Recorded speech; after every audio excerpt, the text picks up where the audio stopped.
बेहतरीन ट्रॉमा सीरियलिस्ट के जनों के इस एपिसोड में आप देखेंगे कि राहिम काफ़ी परेशान है कि आखिर ऐसा क्या हो गया कि सारा मलबा उसी पर गिरा दिया गया है और किसी का कोई नाम नहीं आया है। और दूसरी जगह आप देखेंगे कि राहिम की माँ कैसे मीसनी बन के खड़ी हुई है और ऐसे बताने की कोशिश कर रही है कि जैसे राहिम का ही सारा कसूर है।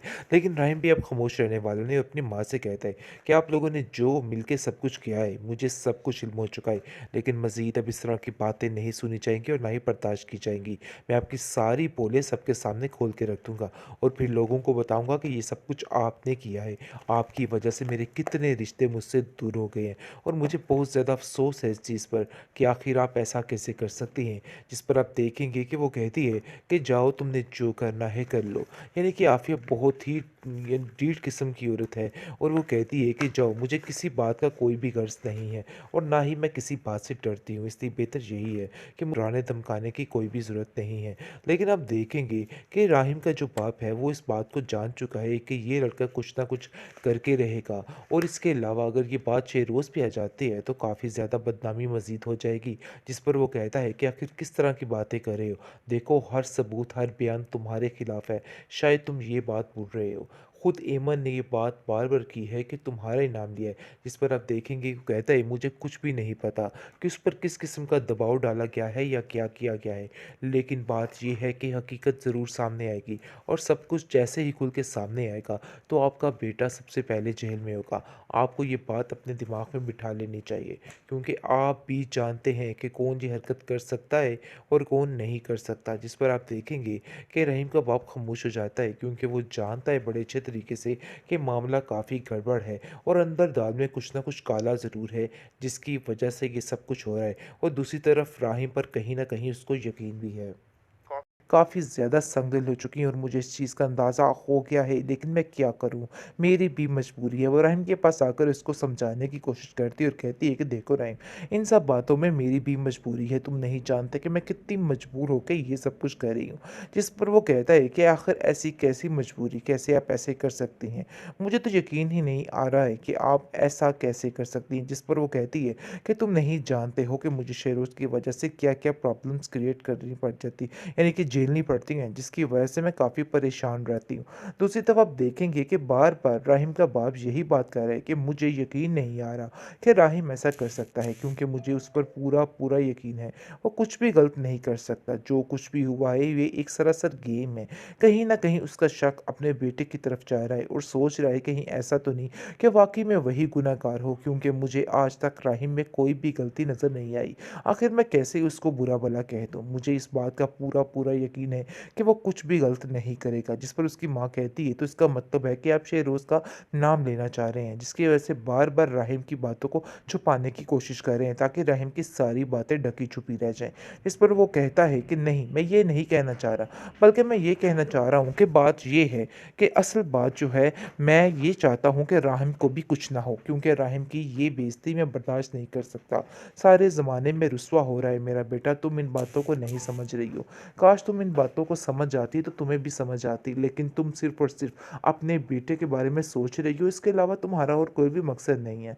और मैं ऐसा कभी भी नहीं करना चाहता। अपने बेटे को मैं सरासर कोई तकलीफ़ नहीं देना चाहता। इसलिए मैंने सोच लिया है कि मैं उसका साथ दूँगा और उसको इस ज़माने भर की गंदी नज़रों से बचा कर रखूँगा, क्योंकि मैं उसको ऐसे अकेला नहीं छोड़ सकता। आज तक उसने मेरा हर मामलात में साथ दिया है और आज मैं कैसे अपने बेटे को अकेला छोड़ दूँ? ऐसे तो कभी भी नहीं हो सकता है। मैं उसका साथ ज़रूर दूँगा और ज़रूर दूँगा। बेहतरीन ट्रॉमा सीरियल ऐश के जनों के इस एपिसोड में आप देखेंगे कि अब जाके राहिम को इस चीज़ का अंदाज़ा हो गया है कि उसका मुँह बोले मामू जान भी उसके खिलाफ हो चुके हैं। खिलाफ से क्या, उसको अपनी बहन नज़र आ रही है, क्योंकि उसकी बहन ने उससे एक बात कर ली है कि अगर तुमने मेरा साथ ना दिया तो मैं सारे रिश्ते नाते तोड़ दूँगी और तुम्हारा मेरा कोई भी साथ नहीं रहेगा, जिसकी वजह से उसको मजबूरी में ये सब कुछ करना पड़ा है। लेकिन वो राहिम का भी बुरा नहीं चाहता है। वो चाहता है कि बस सारा मामला ठीक हो जाए और राहिम की सारी ये जो केस है ये ख़त्म हो जाए। जिस पर आप देखेंगे कि राहिम भी काफ़ी ज़्यादा परेशान है कि आखिर उसके साथ क्या हो रहा है। उसने तो कभी ऐसा सोचा नहीं, ऐसा किसी के साथ किया नहीं, इतना बुरा उसके साथ कैसे हो सकता है। इस बात की टेंशन ने उस बेचारे को बहुत परेशान कर रखा है और सारा दिन वो यही सोचता रहता है। लोगों की ज़िल्लत भरी नज़रें देख के वो काफ़ी हद तक परेशान है और सोचता है कि आखिर मेरे साथ ऐसा कैसे हो सकता है। मैंने तो कभी किसी का बुरा नहीं सोचा। लेकिन फिर भी ऐसा हुआ तो कैसे हो गया? लेकिन अब देखेंगे कि दूसरी तरफ बहुत ज़्यादा जमाल जो है वो गुस्सा दिलाने की कोशिश कर रहा है बार-बार। उन लोगों को बहकावे में डाल कर अपने मामू जान को कहता है कि कुछ कीजिए, वरना अगर कुछ ना किया तो मामला काफ़ी ख़राब हो जा आप नहीं जानते हैं कि ये लोग क्या से क्या कर सकते हैं। आज एक दफ़ा ऐसे हुआ है तो दोबारा भी कल को हो सकता है। लेकिन इस बात की हामी जो है ईमन की माँ नहीं बढ़ती और वो कहती है कि मुझे कुछ भी नहीं करना है। इसलिए बेहतर यही है कि इस केस को यहाँ पर ही ख़त्म किया जाए और इस बात को बिल्कुल ख़त्म कर दिया जाए। मैं अपनी बेटी को कहीं पे भी नहीं बेचना चाहती, ना ही कोई नाम लेना चाहती हूँ। इसलिए जमाल ये उल्टे-सीधे मशवरे आके देना बंद करो। तुम्हारी वजह से तुम्हारे मामू जान का दिमाग भी ख़राब हो जाता है और उनको भी कुछ समझ नहीं आती कि वो क्या करना है और क्या नहीं करना है। इसलिए बेहतर यही है कि इस तरह की ऊट-पटांग क बातें करनी बंद कर दो। लेकिन दूसरी तरफ आप देखेंगे कि राहिम की माँ जो है वो कहती है कि आखिर मैं ऐसा कैसे कर सकती हूँ। मैं इस लड़के की वजह से यानी कि शहरोज़ की वजह से काफ़ी ज़्यादा संगदिल हो चुकी हूँ और मुझे इस चीज़ का अंदाज़ा हो गया है, लेकिन मैं क्या करूँ? मेरी भी मजबूरी है। वो राहिम के पास आकर इसको समझाने की कोशिश करती है और कहती है कि देखो राहिम, इन सब बातों में मेरी भी मजबूरी है। तुम नहीं जानते कि मैं कितनी मजबूर होकर ये सब कुछ कर रही हूँ। जिस पर वो कहता है कि आखिर ऐसी कैसी मजबूरी, कैसे आप ऐसे कर सकती हैं? मुझे तो यकीन ही नहीं आ रहा है कि आप ऐसा कैसे कर सकती हैं। जिस पर वो कहती है कि तुम नहीं जानते हो कि मुझे शेरोज़ की वजह से क्या-क्या प्रॉब्लम्स क्रिएट करनी पड़ जाती, यानी कि झेलनी पड़ती हैं, जिसकी वजह से मैं काफ़ी परेशान रहती हूँ। दूसरी तरफ आप देखेंगे कि बार-बार राहिम का बाप यही बात कर रहा है कि मुझे यकीन नहीं आ रहा कि राहिम ऐसा कर सकता है, क्योंकि मुझे उस पर पूरा-पूरा यकीन है। वो कुछ भी गलत नहीं कर सकता। जो कुछ भी हुआ है ये एक सरासर गेम है। कहीं न कहीं उसका शक अपने बेटे की तरफ जा रहा है और सोच रहा है कहीं ऐसा तो नहीं कि वाक़ई में वही गुनहगार हो, क्योंकि मुझे आज तक राहिम में कोई भी गलती नज़र नहीं आई।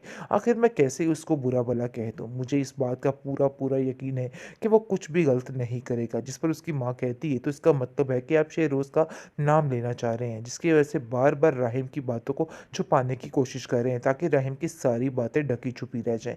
इस पर वो कहता है कि नहीं, मैं ये नहीं कहना चाह रहा, बल्कि मैं ये कहना चाह रहा हूँ कि बात ये है कि असल बात जो है, मैं ये चाहता हूँ कि राहिम को भी कुछ ना हो, क्योंकि राहिम की ये बेइज़्ज़ती मैं बर्दाश्त नहीं कर सकता।